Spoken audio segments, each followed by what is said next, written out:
ಕುಡಿಯೋ ನೀರಿನ ಸಮಸ್ಯೆನ ಯಾಕೆ ಬಗೆಹರಿಸಬೇಕು ಅಂತ ಹೇಳಿ ಸಿಂಗ್ಪುರದ ಒಂದು ಕಂಪ್ನಿ ಬೆಂಗಳೂರು ನಗರಕ್ಕೆ ಕುಡಿಯೋ ನೀರಿನ ವ್ಯವಸ್ಥೆ ಮಾಡಲಿಕ್ಕೆ ನಾವು ತಯಾರಾಗಿದ್ದೇವೆ, ನಮಗೆ ಅವಕಾಶ ಕೊಟ್ಟರೆ ಅಂತ ಹೇಳಿ ಅವರೇನು ಮಾಡಿದ್ದಾರೆ ನೋಡಬೇಕು ಅಂತ ನಾನು ಮತ್ತು ನಮ್ಮ ಅಧಿಕಾರಿಗಳ ಒಂದು ನಿಯೋಗ ತೆಗೆದುಕೊಂಡು ಹೋಗಿದ್ದೆ. ಈ ವ್ಯಕ್ತಿ ಈಗ ನಿಮ್ಮ ನೈಸ್ ವ್ಯಕ್ತಿ ಇನ್ನೂ ಬದುಕಿರ್ಬೇಕಲ್ವಾ? ಸಿಂಗ್ಪುರ್ಗೆ ಬಂದಿದ್ದಾರಲ್ಲ, ಏನು ಹೇಳಿ ಕಳಿಸ್ತೆ ಅಂತ ಕೇಳಿ. ಅದಷ್ಟೇ ಅಲ್ಲ, ನಿಮ್ಮ ಲಾಟ್ರಿ ನಿಷೇಧ ಮಾಡೋದ್ನಲ್ಲ ಕರ್ನಾಟಕದಲ್ಲಿ, ತಮಿಳ್ನಾಡಿನಿಂದ ಯಾರಪ್ಪ ಬ್ಯಾಗ್ ಹಿಡ್ಕೊಂಡು ಬಂದಿದ್ದಾರಲ್ಲ ಉಗಿದು ಕಳಿಸೋದ್ನಲ್ಲ ಆಚೆಗೆ. ಇದು ಕುಮಾರಸ್ವಾಮಿನ ಕೊಂಡು ಕಳ್ತಕ್ಕಂಥವ್ರು. ಅವ್ರಿಗೆ ಹೇಳ್ತೀನಿ, ಇನ್ನೂ ಹುಟ್ಟಿಲ್ಲ ಈ ರಾಜ್ಯದಲ್ಲಿ. ಕುಮಾರಸ್ವಾಮಿನ ಕೊಂಡ್ಕೊಳ್ಳೋಕ್ಕಾಗಲ್ಲ, ನನ್ನ ಧ್ವನಿನೂ ನಿಲ್ಸೋಕ್ಕಾಗಲ್ಲ. ಇವು ಎಲ್ಲೆಲ್ಲಿ ವ್ಯಾಪಾರ ಮಾಡ್ತೇವೆ ನನಗೆ ಕಾಣದೇ ಇರೋದ? ನನ್ನ ಹತ್ರಲ್ಲೇ ಇದ್ದಾವಲ್ವಾ? ಯಾವ ಥರ ನಡ್ಕೊಂಡವೇ ಗೊತ್ತಿಲ್ವಾ? ಹರಿಜನರ ಭೂಮಿ ಎಲ್ಲ ಎಷ್ಟು ಹೊಡೆದವ್ರೆ, ದಲಿತರ ಭೂಮಿನ ಹೊಡಿಬೇಕು ಅಂತೇಳಿ ಯಾವ ರೆಕಾರ್ಡ್ ಸೃಷ್ಟಿ ಮಾಡ್ಕೊಂಡಿದ್ದೀರಿ, ಎಲ್ಲ ವಿಷಯ ಗೊತ್ತಿರೋದೆ.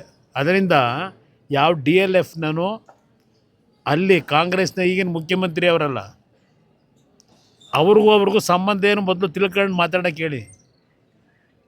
ಅವ್ರು ಅಲ್ಲಿ ಅವರೆಲ್ಲ ಈಗ ಮುಖ್ಯಮಂತ್ರಿ ಪ್ರಧಾನಮಂತ್ರಿ ಮಾಡ್ತಾರಂತಲ್ಲ ಡೆಲ್ಲಿ ಒಳಗೆ, ಅವ್ರಿಗೂ DLFನವ್ರಿಗೂ ಸಂಬಂಧ ಏನು ಅಂತ ಕೇಳಿ, ಗೊತ್ತಾಗುತ್ತೆ ಸತ್ಯ ಯಾರು ಅಂತ. ಸರ್, ಈಗ ರಾಜ್ಯದಲ್ಲಿ ವಿಪಕ್ಷ ವಿಫಲ ಆಗಿದೆ. ಯಾಕಂದ್ರೆ ಸಾಲು ಹೋಗೋಣ, KPSC ಇರ್ಬೋದು ಅಥವಾ ಪೊಲೀಸ್ ಪರೀಕ್ಷೆ, ವಿಪಕ್ಷ ವಿಫಲ ಆಗಿಲ್ಲ. ವಿಪಕ್ಷಗಳು ಮಾತಾಡಿದ್ರು ಅದಕ್ಕೆ ಗೌರವ ಕೊಡದೆ ಹಣದ ಮದ, ಅಧಿಕಾರದ ಮದದಲ್ಲಿ ಹೋಗ್ತಾವ್ರಲ್ಲ ಇವರು. ಅದರಿಂದ ವಿರೋಧ ಪಕ್ಷ ವಿಫಲ ಅಂತಕ್ಕಂಥದ್ದು ಕೆಲವರು ಮಾತಾಡಬಹುದು. ಇಲ್ಲಿ ಮುಂದಿನ ದಿನಗಳು ಈಗಾಗಲೇ ಜನರ ಭಾವನೆ ಏನಿದೆ ಅಂತಕ್ಕಂಥದ್ದು ನನಗಿಂತ ಹೆಚ್ಚಾಗಿ ನಿಮಗೆ ಗೊತ್ತಿದೆ. ಅದರಿಂದ ವಿರೋಧ ಪಕ್ಷಗಳ ಕೆಲಸ, ಈಗ ನಾನೇ ಹೇಳಿದ್ದೀನಿ, ನೆನ್ನೆ ದಿನ ನೈಸ್ ಬಗ್ಗೆ ಚರ್ಚೆ ಮಾಡಿದ್ದೀನಿ.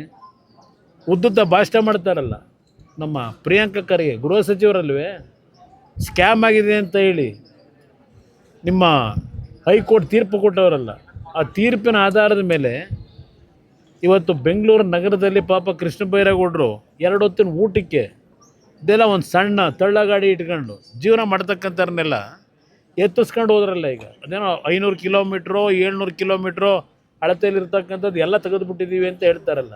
ಪಾಪ ಅವ್ರ ಬದುಕಿಗೆ ಏನು ಮಾಡಿಕೊಟ್ರಿ ಆಲ್ಟರ್ನೇಟು? ಅವ್ರನ್ನ ತೆಗಿತೀರಲ್ಲಪ್ಪ. ಇಲ್ಲಿ ನಾನು ಪ್ರಿಯಾಂಕ ಖರ್ಗೆ ಕೇಳ್ತೀನಿ, ಇಲ್ಲಿ ನಡೆದಿರೋ ಡೇ ಲೈಟ್ ರಾಬರಿ ಇದಕ್ಕೇನು ತೀರ್ಮಾನ ಮಾಡ್ತೀರಪ್ಪ ನಿಮ್ಮ ಸಚಿವ ಸಂಪುಟದಲ್ಲಿ? ಕೃಷ್ಣ ಬೈರೇಗೌಡರು ಪ್ರಿಯಾಂಕ ಖರ್ಗೆ ಕೇಳ್ತೀನಿ, ಪೊಲೀಸ್ ಇಲಾಖೆ ಇದೆಯಲ್ಲಪ್ಪ, ಅದೆಂಥದ್ದು? ಕೃಷ್ಣ ಬೈರೇಗೌಡರು ಕಂದಾಯ ಸಚಿವರು, ಹಿಂದೆ ನನ್ನ ಮೇಲೆ ನನ್ನ ಭೂಮಿ 40 ವರ್ಷದಿಂದ ಖರೀದಿ ಮಾಡಿದ ಭೂಮಿಗೆ ಅದೆಲ್ಲ ಒತ್ತುವರಿ ಆಗಿಬಿಟ್ಟಿದೆ ಅಂತೇಳಿ ಎಂಥದ್ದು SIT ರಚನೆ ಮಾಡಿಬಿಟ್ರಲ್ಲಪ್ಪ. SIT ರಚನೆಯ ಈಗ ಇಲ್ಲಿ 100 ಕೋಟಿ 1000 ಕೋಟಿ ಲೂಟಿ ಮಾಡಿ 1000 ಕುಟುಂಬ ಬೀದಿಗೆ ತಂದು ನಿಲ್ಸವ್ರೆ.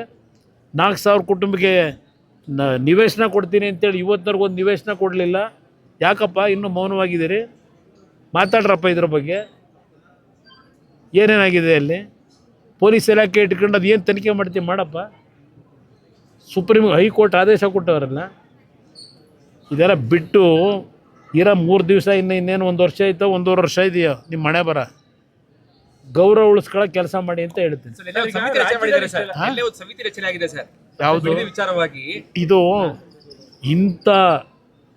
ಇಂಥ ಒಂದು ತೀರ್ಮಾನ ನಿಜಕ್ಕೂ ನಗುಪಾಟ್ಲು ಏನು ಹೇಳಿ?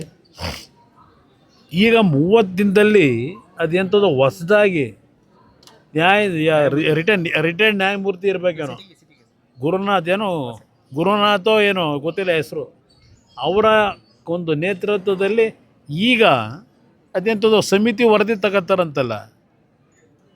ನಾನು ಕೇಳಲಿಕ್ಕೆ ಬಯಸ್ತೀನಪ್ಪ, ನೀನೇ ಸದನ ಸಮಿತಿ ಮೆಂಬರ್ ಆಗಿ ನಿನ್ನ ಕಾಂಗ್ರೆಸ್ ಪಕ್ಷದ ನಿಮ್ಮ ಆದಿನಾಯಕಿ ಸೋನಿಯಾ ಗಾಂಧಿದು ಮಲ್ಲಿಕಾರ್ಜುನ ಖರ್ಗೆದು ಫೋಟೋ ಹಾಕ್ಕೊಂಡು ಸದನ ಸಮಿತಿಯ ಸತ್ಯ ಶೋಧನಾ ರಿಪೋರ್ಟ್ ಅಂತ ಕೊಟ್ಟಿದ್ದೀರಲ್ಲಪ್ಪ 2006ರಲ್ಲಿ.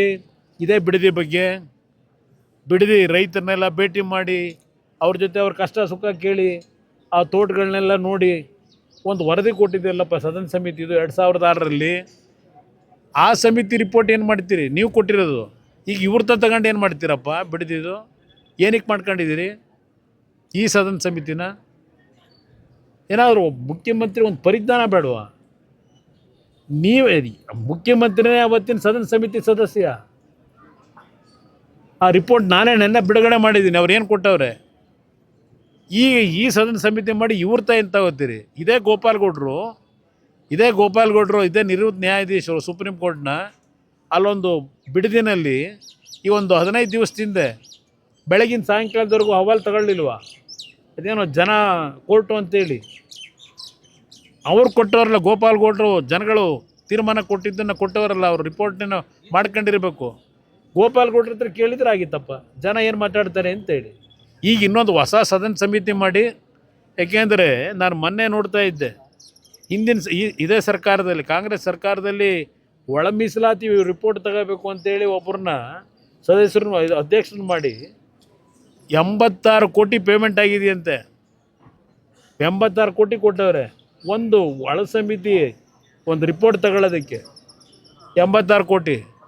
ಆ ವ್ಯಕ್ತಿನ ಯಾರು ಮಾಡ್ಕೊಂಡಿದ್ರು, ಅದೇನು ಯಾವ ಸಮಿತಿ ನೋಡಿದ್ರು ಅವರೇ ಅಧ್ಯಕ್ಷರು. ಅದು ಎಷ್ಟು ಕೋಟಿ ಕೊಟ್ಟವ್ರೆ ಗೊತ್ತಿಲ್ಲ ಅವರಿಗೆ. ಅವ್ರದ್ದು ಎಷ್ಟು ಅವರಿಗೆ ಪ್ರತಿನಿತ್ಯ ಬೆಳಗ್ಗೆ ಎಷ್ಟು ಕೆಲಸ ಮಾಡ್ತಾರೆ ಗೊತ್ತಿಲ್ಲ. 24 ಗಂಟೆನೂ ಕೆಲಸ ಮಾಡ್ತಾವ್ರು, ನಿದ್ದೆ ಮಾಡದೆ ಅವರು. ಎಲ್ಲದಕ್ಕೂ ಅವರೇ. ಯಾವುದೇ ಒಂದು ಸಮಿತಿ ಮಾಡಿದ್ರು ಅಧ್ಯಕ್ಷರು ಅವರೇ. ಸದ್ಯ ಇದಕ್ಕೆ ಅವ್ರನ್ನ ಹಾಕಿಲ್ಲ. ಸರ್, ಈಗ ಮುಖ್ಯಮಂತ್ರಿಯಾಗಿ ರಾಜ್ಯದಲ್ಲಿ ಸಾಕಷ್ಟು ವಿಚಾರಗಳಿದೆ, ಅದ್ರ ಬಗ್ಗೆ ಗಮನ ಹರಿಸಬೇಕು. ಡಿ ಕೆ ಶಿವಕುಮಾರ್ ಮುಖ್ಯಮಂತ್ರಿ ಆದಾಗಿಂದನೂ ಕೂಡ ಬಿಡದಿ ಒಂದು ಕೆಲಸವನ್ನ ಸಂಪೂರ್ಣ ಮಾಡ್ಬಿಡೋಣ ಅನ್ನೋ ಯಾವುದೂ ಆಗಲ್ಲ. ಅದು ಯಾಕೆ ನಾನು ಹೇಳ್ತೀನಿ ಕೇಳಿ. ಬಿಡದಿ ಕಾರ್ಯಕ್ರಮವೂ ಆಗಲ್ಲ. ಬಿಡದಿದು ಯಾವುದೇ ಕಾರಣಕ್ಕೂ ಆಗಲ್ಲ. ಇದು ಸುಮ್ಮನೆ ದುಡ್ಡು ಹೊಡೆಯೋದಕ್ಕೆ ಯಾರನ್ನು ಕರ್ಕೊಂಬಂದು ತೋರಿಸ್ಕೊಂಡು ಕಮಿಷನ್ ತಗೊಂಡು ಖಾಲಿ ಮಾಡ್ತಾರೆ ಅಷ್ಟೇ. ಏನೂ ಆಗೋದಿಲ್ಲ. ರೈತರು ಅಲ್ಲಿ ಭಾಳ ಬಿಗಿಯಾಗವ್ರೆ. ನಮಗಿಂತ ಹೆಚ್ಚಾಗಿ ಆ ಭಾಗದ ಹೆಣ್ಣು ಮಕ್ಕಳಿದಾರಲ್ಲ, ರೈತ ಕುಟುಂಬದ ಹೆಣ್ಣು ಮಕ್ಕಳು, ಅವ್ರ ಹೋರಾಟ ನೀವೇ ನೋಡ್ತಾ ಇದ್ದೀರಿ. ಅದರಿಂದ ಅಲ್ಲಿಯ ಜನತೆ ಇವತ್ತು ಆ ಜಮೀನನ್ನು ಅವರ ಒಂದು ಬದುಕಿನ ಆಸ್ತಿ ಅಂತ ಇಟ್ಕೊಂಡೇನು ಜೀವನ ಮಾಡ್ತಾ ಇದ್ದಾರೆ. ಬಹುಶಃ ಅಲ್ಲಿ ಯಾರೂ ಬಿಟ್ಕೊಡ್ಲಿಕ್ಕೆ ತಯಾರಾಗಿಲ್ಲ. ಈಗಿನ ಸದನದಲ್ಲೇ ಈ ವಿಷಯಗಳನ್ನೆಲ್ಲ ಸುದೀರ್ಘವಾಗಿ ಚರ್ಚೆ ಮಾಡ್ತಕ್ಕಂಥದ್ದಕ್ಕೆ ನಮ್ಮ ಶಾಸಕರುಗಳು ತಯಾರಾಗಿದ್ದಾರೆ. ಇದು ಭಾಳ ಜನ ಹೇಳ್ಕೊಂಬಂದ್ರು. ಮುಂದಿನ 20 ವರ್ಷ ನಾವೇ, ಮುಂದಿನ 5 ವರ್ಷ ನಾವೇ, ಇದೆಲ್ಲ ಭಾಳ ಜನ ಹೇಳ್ಕೊಂಬಂದವ್ರೆ. ಅದೇ ರೀತಿ ಇವರು ಪರದೆ ಮೇಲೆ ನೋಡಿ ಅಂತ ಇವರು ಹೇಳ್ಕೊಂಡು ಹೊಡೆದ. ಇಂಥ ಸಂದರ್ಭದಲ್ಲಿ ಸದನದ ಒಳಗೆ ಹೊರಗೆ ಮಾತಾಡ್ಲಿಕ್ಕೆ ಕುಮಾರಸ್ವಾಮಿ ಅವರು ರಾಜ್ಯದಲ್ಲಿ ಇರಬೇಕಾಗಿತ್ತು ಅನ್ನೋ ಚರ್ಚೆ ಇದೆ. ಸೊ ತಾವು ಮಿಸ್ ಮಾಡ್ಕೊಳ್ತಾ ಇದ್ದೀರಾ? ಏನಿಲ್ಲ, ಇವತ್ತು ನಿನ್ನೆ ರಾತ್ರಿನೂ ಸಹ ನಮ್ಮ ಶಾಸಕರೆಲ್ಲ ಒಂದು ಮುಂದಿನ ಸದನದಲ್ಲಿ ಯಾವ ರೀತಿ ನಡ್ಕೋಬೇಕು ಅನ್ನೋದನ್ನು ಚರ್ಚೆ ಮಾಡ್ಕೊಂಡಿದ್ದಾರೆ. ಇವತ್ತು ಚಾಮುಂಡೇಶ್ವರಿಯ ದರ್ಶನ ಪಡೆದು ಇಂಥ ಕೆಟ್ಟ ಭ್ರಷ್ಟ ದರೋಡೆ ಸರ್ಕಾರಕ್ಕೆ ಯಾವ ರೀತಿ ಚಾಟಿಯೇಟ್ ಕೊಡಬೇಕು ಅಂತಕ್ಕಂಥದ್ದು ನಮ್ಮವರೆಲ್ಲ ತಯಾರಾಗಿದ್ದಾರೆ. ಜನ ಯಾವಾಗ ಬರಬೇಕು ಅಂತ ಬಯಸಿ ತೀರ್ಮಾನ ತಗೋತಾರೆ ಆಗ ಬರ್ತೀನಿ. ಅಲ್ಲ ಸರ್, ಎಲ್ಲ ಒಗ್ಗಟ್ಟಾಗಿದ್ದೀರಾ ಸರ್? ಒಬ್ರು ಮಾತ್ರ ಮಿಸ್ ಆಗಿ ಸರ್ ಮೈಸೂರು ಭಾಗದಲ್ಲಿ ಸರ್.